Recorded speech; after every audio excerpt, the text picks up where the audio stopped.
Bonjour et bienvenue sur ce tutoriel dont l'objectif est de vous montrer comment se forment les 8 trigrammes à partir des deux énergies de base, le yin et le yang. Donc le yin et le yang, on voit ici représenté par le taiji, cette sphère. Le taiji se décompose donc en deux énergies, le yin et le yang entrelacés. Au niveau symbolique, on va donc utiliser un trait continu pour le yang et un trait discontinu pour le yin. Donc ici, à gauche, le yin, à droite, le yang. Voilà donc la forme symbolique équivalente au taiji qui est au-dessus. Maintenant, si je veux aller vers plus de subtilité, j'ai envie de faire des nuances dans le yin, des nuances dans le yang. Dans ces cas-là, on va tout simplement repartir par exemple à gauche sur du yin. Je mets donc mes deux traits discontinus et à droite sur du yang et donc à gauche. Si c'est du yin complètement yin, je vais tout simplement doubler mon trait. Si c'est du yin avec un peu de yang, je vais rajouter par-dessus un trait yang. On voit que la construction se fait du bas vers le haut. On continue à droite. Si j'ai beaucoup de yang et que je veux mettre un peu de yin, je rajoute du yin. Et si j'ai que du yang, j'ai que du yang. Voilà, donc là j'ai ce qu'on appelle des bigrammes, donc c'est-à-dire 4 combinaisons possibles du yin et du yang, allant du trait yin vers le trait yang.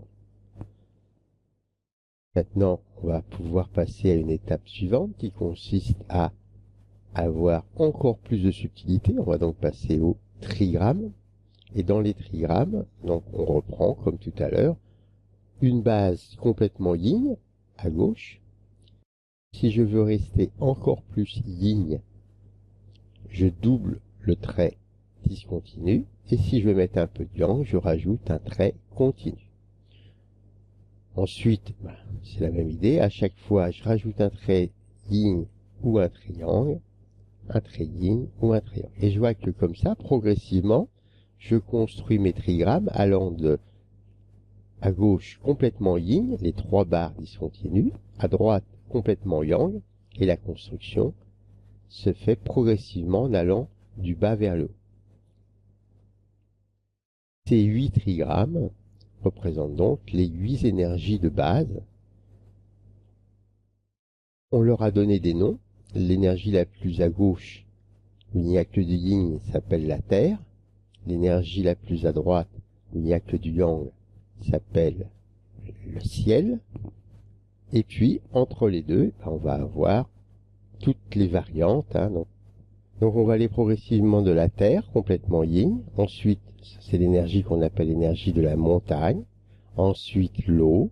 Ensuite, le vent. Voilà, et là, on a fait donc les 4 énergies qui sont basées a priori sur le yin.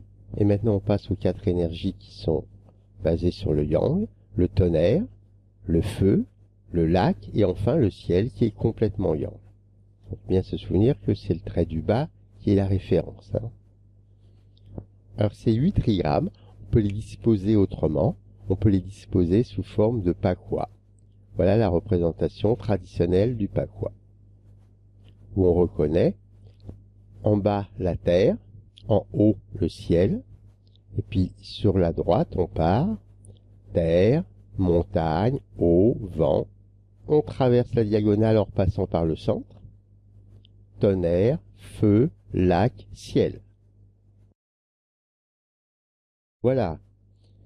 J'espère que maintenant la construction des trigrammes à partir du yin et du yang est plus claire pour vous. Merci de votre écoute. Au revoir.